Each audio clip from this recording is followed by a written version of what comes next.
Ūdens līmeņa izmaiņas ietekmē to, kur atrodas zivs. Augstāks līmenis zivs vietas, kur noslēpties, paliek vairāk. Un tad, teiksim, ir tīpaši kaut kāds tur asars, viņš salien visādām tur vietās, tur uz kaut kādiem akmeņiem virsū, kaut kādām tur jaunām vietām. Jo kā, tur ūdens palielinās, tur kaut kāds jauns vietas, kaut kāds barības vielas, tur peldās kaut kādi kukaiņi salīduši vēl, tārpi, slieks, nezinu, gliemeži no sērijas, tur vēži, vēl vis kaut kādi, tad viņas tur mauc un tad droši nēd. Līmenis nokrītās, tās vietas tā kā paliek bez ūdens, tad loģiski viņas aiziet citur, viņas iet dziļāk atkal. Tāpat arī ūdens temperatūra. Pirms tas pats pavasars.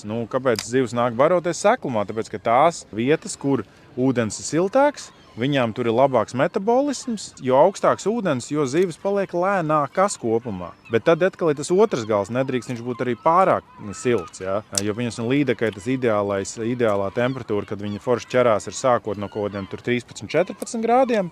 Asars atkal tieši kaut kā 20 grādi, tad viņš tāds foršs aktīvs paliek, tad mēs varam sākt izmantot tādus aktīvos mānekļus, teiksim, tur čatrbaiti, rotiņi, tur vobleri, ja? Ātras protkas, tā kā mēs tā agresīvi tur tvičojam tagad, ja?